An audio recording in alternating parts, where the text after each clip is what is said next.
قد أفلح المؤمنون الذين هم في صلاتهم خاشعون والذين هم عن اللغو معرضون والذين هم للزكاة فاعلون والذين هم لفروجهم حافظون إلا على أزواجهم أو ما ملكت أيمانهم فإنهم غير ملومين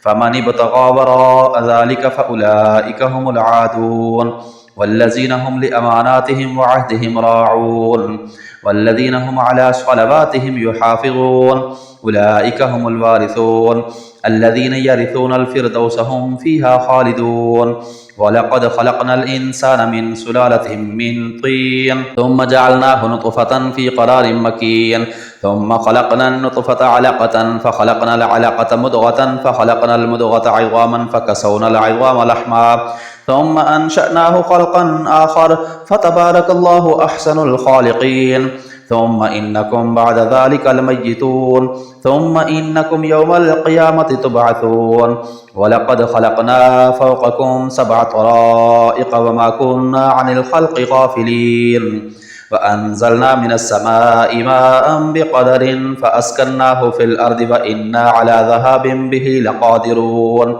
فأنشأنا لكم به جنات من نخيل وأعناب لكم فيها فواكه كثيرة ومنها تأكلون وشجرة تخرج من طور سيناء تنبت بالدهن والصبغ للآكلين وإن لكم في الأنعام لعبرة نسقيكم مما في بطونها ولكم فيها منافع كثيرة ومنها تأكلون وعليها وعلى الفلك تحملون ولقد أرسلنا نوحا إلى قومه فقال يا قوم اعبدوا الله ما لكم من إله غيره أفلا تتقون فقال الملأ الذين كفروا من قومه ما هذا إلا بشر مثلكم يريد أن يتفضل عليكم ولو شاء الله لأنزل ملائكة ما سمعنا بهذا في آبائنا الأولين إن هو إلا رجل به جنة فتربصوا به حتى حين قال رب انصرني بما كذبون فأوحينا إليه أن اصنع الفلك بأعيننا ووحينا فإذا جاء أمرنا وفارت النور فاسلك فيها من كل زوجين 2 وأهلك إلا من سبق عليه القول منهم ولا تخاطبني في الذين ظلموا إنهم مغرقون فإذا استويت أنت ومن معك على الفلك فقل الحمد لله الذي نجانا من القوم الظالمين وقل رب أنزلني منزلا مباركا وأنت خير المنزلين إن في ذلك لآيات وإن كنا لمبطلين ثم أنشأنا من بعدهم قرنا آخرين أرسلنا فيهم رسولا منهم أن اعبدوا الله ما لكم من إله غيره أفلا تتقون وقال الملأ من قومه الذين كفروا وكذبوا بلقاء الآخرة وأترفناهم في الحياة الدنيا ما هذا إلا بشر مثلكم يأكل مما تأكلون منه ويشرب مما تشربون ولئن أطعتم بشرا مثلكم إنكم إذا لخاسرون أيعدكم أنكم إذا متم وكنتم ترابا وعظاما أنكم مخرجون هيهات هيهات لما توعدون إن هي إلا حياتنا الدنيا نموت ونحيا وننام وما نحن بمبعوثين إن هو إلا رجل افترى على الله كذبا وما نحن له بمؤمنين قال رب انصرني بما كذبون قال عما قليل ليصبحن نادمين فأخذتهم الصيحة بالحق فجعلناهم غثاء فبعدا للقوم الظالمين ثم أنشأنا من بعدهم قرونا آخرين ما تسبق من أمة أجلها وما يستأخرون ثم أرسلنا رسلنا تترى كلما جاء أمة رسولها كذبوه فأتبعنا بعدهم بعدا وجعلناهم أحاديث فبعدا لقوم لا يؤمنون ثم أرسلنا موسى وأخاه هارون بآياتنا وسلطان مبين إلى فرعون وملئه فاستكبروا وكانوا قوما عالين فقالوا أنؤمن لبشرين مثلنا وقومهما لنا عابدون فكذبوهما فكانوا من المهلكين ولقد آتينا موسى الكتاب لعلهم يهتدون وجعلنا ابن مريم وأمه آية وآويناهما إلى ربوة ذات قرار ومعين يا أيها الرسل كلوا من الطيبات واعملوا صالحا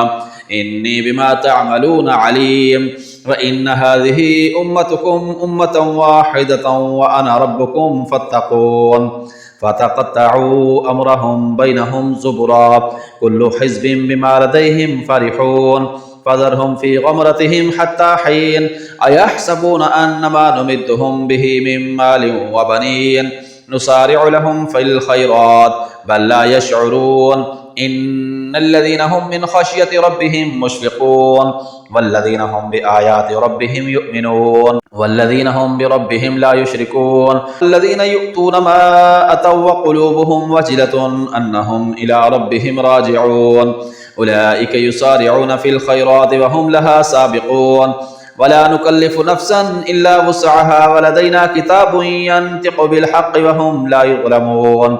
بل قلوبهم في غمرة من هذا ولهم أعمال من دون ذلك هم لها عاملون حتى إذا أخذنا مترفيهم بالعذاب إذا هم يجأرون لا تجأروا اليوم إنكم منا لا تنصرون قد كانت آياتي تتلى عليكم فكنتم على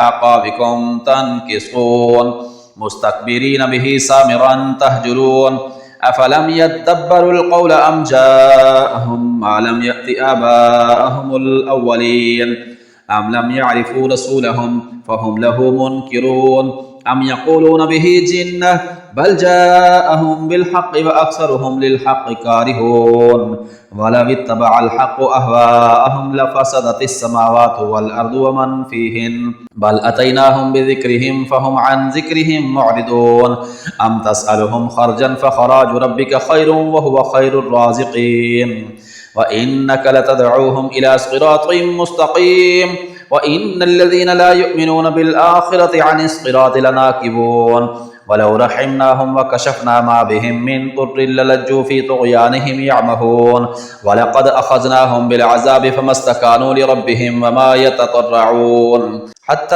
إذا فتحنا عليهم بابا ذا عذاب شديد إذا هم فيه مبلسون وهو الذي أنشأ لكم السمع والأبصار والأفئدة قليلا ما تشكرون وهو الذي ذرأكم في الأرض وإليه تحشرون وهو الذي يحيي ويميت وله اختلاف الليل والنهار أفلا تعقلون بل قالوا مثل ما قال الأولون قالوا أئذا متنا وكنا ترابا وعظاما أئنا لمبعوثون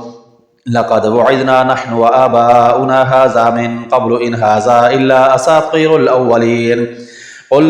قل لمن الأرض ومن فيها إن كنتم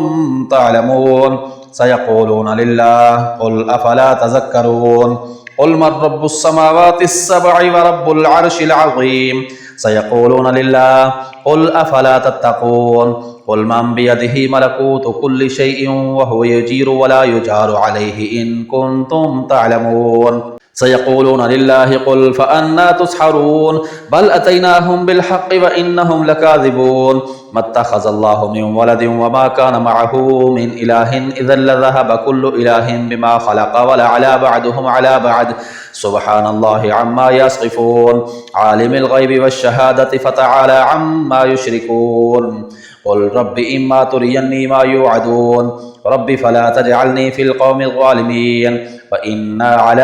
أن نريك ما نعدهم لقادرون ادفع بالتي هي أحسن السيئة نحن أعلم بما يصفون وقل رب أعوذ بك من همزات الشياطين وأعوذ بك رب أن يحضرون حتى إذا جاء أحدهم الموت قال رب ارجعون لعلي أعمل صالحا فيما تركت كلا إنها كلمة هو قائلها ومن ورائهم برزخ إلى يوم يبعثون فإذا نفخ في الصور فلا أنساب بينهم يومئذ ولا يتساءلون فمن ثقلت موازينه فأولئك هم المفلحون ومن خفت موازينه فأولئك الذين خسروا أنفسهم في جهنم خالدون تلفح وجوههم النار وهم فيها كالحون ألم تكن آياتي تتلى عليكم فكنتم بها تكذبون قالوا ربنا غلبت علينا شقوتنا وكنا قوما ضالين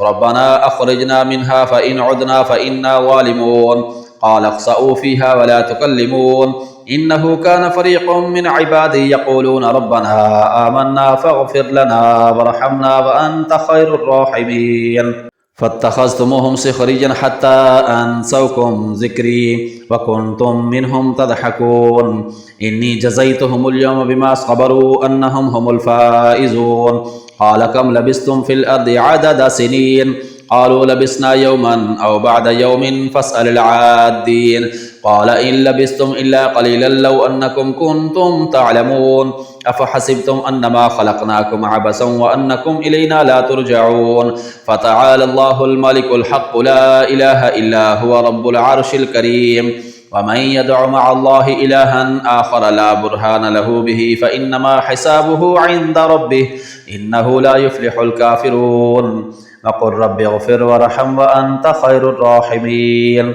بسم الله الرحمن الرحيم سورة أنزلناها وفرضناها وأنزلنا فيها آيات بينات لعلكم تذكرون الزانية والزاني فاجلدوا كل واحد منهما 100 جلدة ولا تأخذكم بهما رأفة في دين الله إن كنتم تؤمنون بالله واليوم الآخر وليشهد عذابهما طائفة من المؤمنين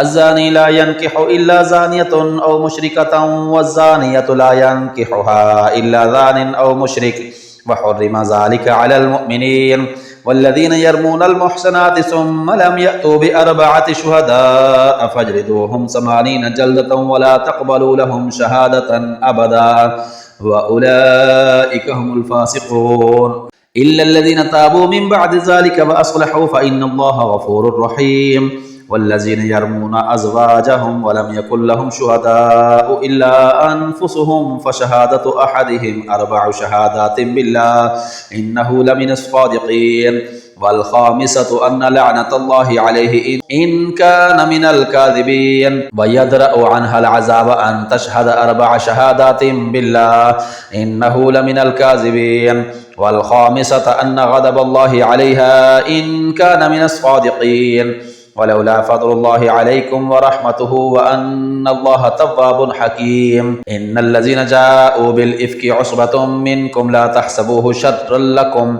بل هو خير لكم لكل امرئ منهم ما اكتسب من الإثم والذي تولى كبره منهم له عذاب عظيم لولا إذ سمعتموه ظن المؤمنون والمؤمنات بأنفسهم خيرا وقالوا هذا إفك مبين لولا جاءوا عليه ب4 شهداء فإذ لم يأتوا بالشهداء فأولئك عند الله هم الكاذبون ولولا فضل الله عليكم ورحمته في الدنيا والآخرة لمسكم فيما أفدتم فيه عذاب عظيم إذ تلقونه بألسنتكم وتقولون بأفواهكم ما ليس لكم به علم وتحسبونه هينا وهو عند الله عظيم ولولا إذ سمعتموه قلتم ما يكون لنا أن نتكلم بهذا سبحانك هذا بهتان عظيم يعظكم الله أن تعودوا لمثله أبدا إن كنتم مؤمنين ويبين الله لكم الآيات والله عليم حكيم إن الذين يحبون أن تشيع الفاحشة في الذين آمنوا لهم عذاب أليم في الدنيا والآخرة والله يعلم وأنتم لا تعلمون ولولا فضل الله عليكم ورحمته وأن الله رؤوف رحيم يا أيها الذين آمنوا لا تتبعوا خطوات الشيطان ومن يتبع خطوات الشيطان فإنه يأمر بالفحشاء والمنكر ولولا فضل الله عليكم ورحمته ما زكى منكم من أحد أبدا ولكن الله يزكي من يشاء والله سميع عليم ولا يأتل أولي الفضل منكم والسعة أن يؤتوا أولي القربى والمساكين والمهاجرين في سبيل الله وليعفوا وليصفحوا ألا تحبون أن يغفر الله لكم والله غفور رحيم إن الذين يرمون المحسنات الغافلات المؤمنات لعنوا في الدنيا والآخرة ولهم عذاب عظيم يوم تشهد عليهم ألسنتهم وأيديهم وأرجلهم بما كانوا يعملون يومئذ يوفيهم الله دينهم الحق ويعلمون أن الله هو الحق المبين الخبيثات للخبيثين والخبيثون للخبيثات والطيبات للطيبين والطيبون للطيبات أولئك مبرؤون مما يقولون لهم مغفرة ورزق كريم. يا أيها الذين آمنوا لا تدخلوا بيوتا غير بيوتكم حتى تستأنسوا وتسلموا على أهلها ذلكم خير لكم لعلكم تذكرون. فإن لم تجدوا فيها أحدا فلا تدخلوها حتى يؤذن لكم وإن قيل لكم ارجعوا فارجعوا هو أزكى لكم والله بما تعملون عليم. ليس عليكم جناح أن تدخلوا بيوتا غير مسكونة فيها متاع لكم والله يعلم ما تبدون وما تكتمون. قل للمؤمنين يغضوا من أبصارهم ويحفظوا فروجهم ذلك أزكى لهم إن الله خبير بما يصنعون. وقل للمؤمنات يغضضن من أبصارهن ويحفظن فروجهن ولا يبدين زينتهن إلا ما ظهر منها وليضربن بخمرهن على جيوبهن ولا يبدين زينتهن إلا لبعولتهن أو آبائهن أو آباء بعولتهن أو أبنائهن أو أبناء بعولتهن أو إخوانهن أو بني إخوانهن أو بني أخواتهن أو نسائهن أو ما ملكت أيمانهن أو التابعين غير أولي الإربة من الرجال أو الطفل الذين لم يظهروا على عورات النساء ولا يضربن بأرجلهن ليعلم ما يخفين من زينتهن. وتوبوا إلى الله جميعا أيها المؤمنون لعلكم تفلحون. وأنكحوا الأيام منكم والصالحين من عبادكم وإمائكم إن يكونوا فقراء يغنيهم الله من فضله والله واسع عليم. وليستعفف الذين لا يجدون نكاحا حتى يغنيهم الله من فضله والذين يبتغون الكتاب مما ملكت أيمانكم فكاتبوهم إن علمتم فيهم خيرا وآتوهم من مال الله الذي آتاكم ولا تكرهوا فتياتكم على البغاء إن أردنا تحصنا لتبتغوا عرض الحياة الدنيا ومن يكرههن فإن الله من بعد إكراههن غفور رحيم. ولقد أنزلنا إليكم آيات مبينات ومثلا من الذين خلوا من قبلكم وموعظة للمتقين. الله نور السماوات والأرض مثل نوره كمشكاة فيها المصباح في زجاجة الزجاجة كأنها كوكب دري يوقد من شجرة مباركة زيتونة لا شرقية ولا غربية يكاد زيتها يضيء ولو لم تمسسه نور على نور يهدي الله لنوره من يشاء ويضرب الله الأمثال للناس والله بكل شيء عليم. في بيوت أذن الله أن ترفع ويذكر فيها اسمه يسبح له فيها بالغدو والآصال رجال لا تلهيهم تجارة ولا بيع عن ذكر الله وإقام الصلاة وإيتاء الزكاة يخافون يوما تتقلب فيه القلوب والأبصار ليجزيهم الله أحسن ما عملوا ويزيدهم من فضله والله يرزق من يشاء بغير حساب. والذين كفروا أعمالهم كسراب بقيعة يحسبه الظمآن ماء حتى إذا جاءه لم يجده شيئا ووجد الله عنده فوفاه حسابه والله سريع الحساب. أو كظلمات في بحر لجج يغشاه موج من فوقه سحاب ظلمات بعدها فوق بعد إذا أخرج يده لم يكد يراها ومن لم يجعل الله له نورا فما له من نور. ألم تر أن الله يسبح له من في السماوات والأرض والطير صافات كل قد علم صلاته وتسبيحه والله عليم بما يفعلون. ولله ملك السماوات والأرض وإلى الله المصير. ألم تر أن الله يزجي سحابا ثم يؤلف بينه ثم يجعله ركاما فترى الودق يخرج من خلاله وينزل من السماء من جبال فيها من برد فيصيب به من يشاء ويصرفه عن من يشاء يكاد سنا برقه يذهب بالأبصار يقلب الله الليل والنهار إن في ذلك لعبرة لأولي الأبصار. والله خلق كل دابة من ماء فمنهم من يمشي على بطنه ومنهم من يمشي على رجلين ومنهم من يمشي على أربع يخلق الله ما يشاء إن الله على كل شيء قدير لقد أنزلنا آيات مبينات والله يهدي من يشاء إلى صراط مستقيم ويقولون آمنا بالله وبالرسول وأطعنا ثم يتولى فريق منهم من بعد ذلك وما أولئك بالمؤمنين فإذا دعوا إلى الله ورسوله ليحكم بينهم إذا فريق منهم معرضون وإن يكن لهم الحق يأتوا إليه مذعنين أفي قلوبهم مرض أم ارتابوا أم يخافون أن يحيف الله عليهم ورسوله بل أولئك هم الظالمون إنما كان قول المؤمنين إذا دعوا إلى الله ورسوله ليحكم بينهم أن يقولوا سمعنا وأطعنا وأولئك هم المفلحون ومن يطع الله ورسوله ويخشى الله ويتقه فأولئك هم الفائزون وأقسموا بالله جهد أيمانهم لئن أمرتهم ليخرجن قل لا تقسموا طاعة معروفة إن الله خبير بما تعملون قل أطيعوا الله وأطيعوا الرسول فإن تولوا فإنما عليه ما حمل وعليكم ما حملتم وإن تطيعوه تهتدوا وما على الرسول إلا البلاغ المبين وعد الله الذين آمنوا منكم وعملوا الصالحات ليستخلفنهم في الأرض كما استخلف الذين من قبلهم وليمكنن لهم دينهم الذي ارتضى لهم وليبدلنهم من بعد خوفهم أمنا يعبدونني لا يشركون بي شيئا ومن كفر بعد ذلك فأولئك هم الفاسقون وأقيموا الصلاة وآتوا الزكاة وأطيعوا الرسول لعلكم ترحمون لا تحسبن الذين كفروا معجزين في الأرض ومأواهم النار ولبئس المصير يا أيها الذين آمنوا ليستأذنكم الذين ملكت أيمانكم والذين لم يبلغوا الحلم منكم 3 مرات من قبل صلاة الفجر وحين تضعون ثيابكم من الظهيرة ومن صلاة صلاة العشاء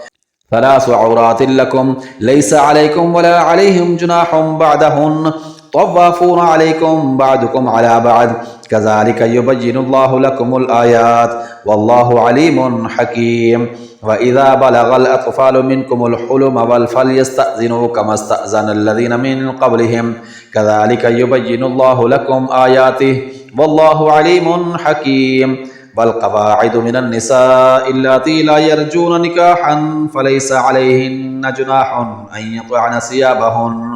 أن يطعن ثيابهن غير متبرجات بزينة وأن يستعففن خير لهن والله سميع عليم ليس على الأعمى حرج ولا على الأعرج حرج ولا على المريض حرج ولا على أنفسكم أن تأكلوا من بيوتكم أو بيوت آبائكم أو بيوت أمهاتكم أو بيوت إخوانكم أو بيوت أخواتكم أو بيوت أعمامكم أو بيوت عماتكم أو بيوت أخوالكم أو بيوت خالاتكم أو ما ملكتم مفاتحه أو صديقكم ليس عليكم جناح أن تأكلوا جميعا أو أشتاتا فإذا دخلتم بيوتا فسلموا على أنفسكم تحية من عند الله مباركة طيبة كذلك يبين الله لكم الآيات لعلكم تعقلون إنما المؤمنون الذين آمنوا بالله ورسوله وإذا كانوا معه على أمر جامع لم يذهبوا حتى يستأذنوا إن الذين يستأذنونك أولئك الذين يؤمنون بالله ورسوله فإذا استأذنوك لبعض شأنهم فأذن لمن شئت منهم واستغفر لهم الله إن الله غفور رحيم لا تجعلوا دعاء الرسول بينكم كدعاء بعضكم بعضا قد يعلم الله الذين يتسللون منكم لواذا فليحذر الذين يخالفون عن أمره أن تصيبهم فتنة أو يصيبهم عذاب أليم